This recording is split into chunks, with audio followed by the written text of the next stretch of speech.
Back right.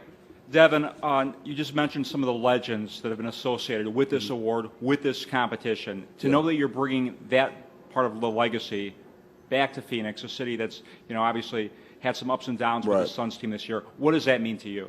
It means a lot. Like I said, it's been unconditional love since day one, since I've been in Phoenix. Jalen, right here. A little off topic, but playing with Kyrie Irving, how does he make your game better? I think that's a simple question. I think, Kyrie draws so much attention. He's such a good player. Back to what you were saying about Tony. I know you guys go back away to when he was a player. How impressed are you to see what he's accomplished, turning around the program at UTEP, and now what he's doing here, to start to do the same thing at Auburn? I can still remember going into his house in Indiana, and I just grabbed his mom and gave her a hug out there, Linda. Earlier when I asked you if you were going to take a page out of your father's playbook from his slam dunk competition, you said, we'll see. Well, you did, but did you consider holding two basketballs, kind of like he did? I considered it. If you go back and watch the older dunk competitions, kind of what we're doing right now is different, a little bit more flair, a little bit more flash. And so I can do that one with my eyes closed. It's just not for today's comp. And your dad also beat Dr. J in his competition, who was a judge. Was there any hidden motivation? Dr. J held back. He held back. He did not want to see another Larry Nance win. I blame it on him. And I know you're into your drone. Can you just some of the funnest things you've gotten to do with your drone? Oh yeah, that's the best question I've gotten all day. Man, over in Iceland there was a mountain that it was. As mountains go, it's not very big, but relative to a drone, it's pretty large. So, what's the biggest Hollywood attraction right now, with the Lakers or the Clippers, in your opinion? Wow, you put me on the spot here, huh?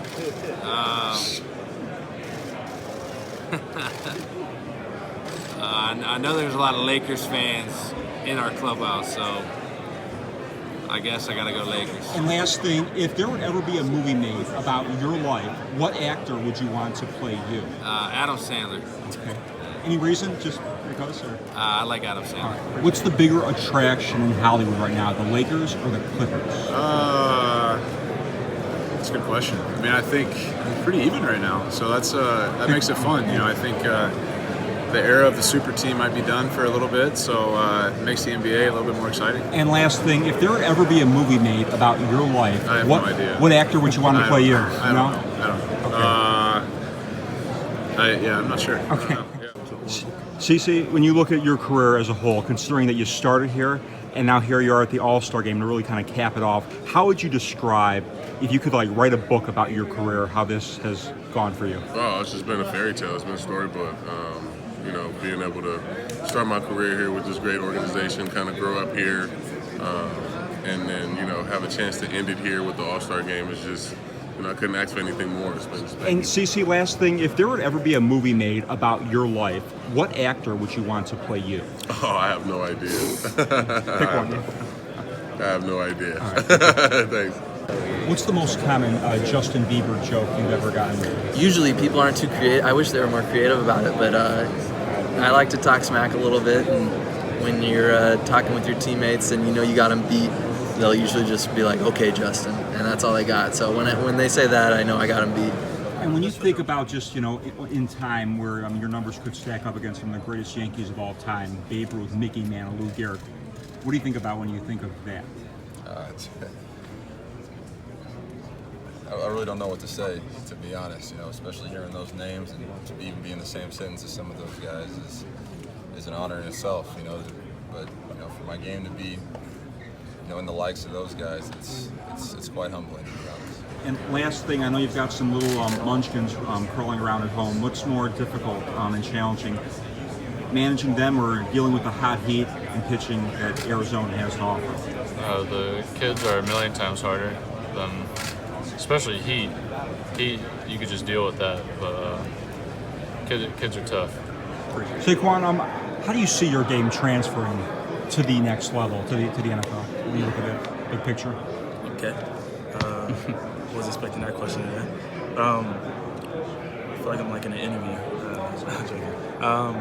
The best way I say it, I think I think are proven. If you had your hand in putting together a time capsule that would, really your imprint on this team, this university, 50 years from now, what would you like it to look like? Yeah, great recruiting classes, winning national championships, having a dominant program year in, year out. And last thing, a lot of different personalities on this team. If any of them have a chance of being a stand-up comedian if football doesn't work out, who might be the funnier people? I think Brumfield, Garrett Brumfield's pretty funny. We go to the movies and he's on the bus and he sounds like he's pretty funny to me. Garrett, I was just talking to Coach O earlier, and he said that, I asked him who are the funnier comedians on this team. You were the first name that he said.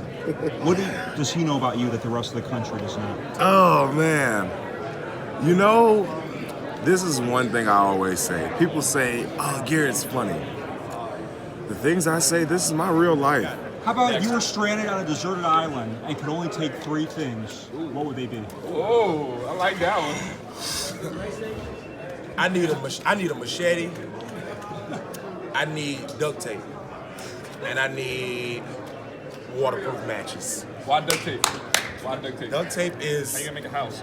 You gonna use some bark? No, yes, I'm gonna take my machete and chop down. I watch Discovery Channel. I've seen tribes do this all the time. I'm gonna take my machete. I'm gonna chop down branches. Those Naked and Afraid? Yes, that show's fake.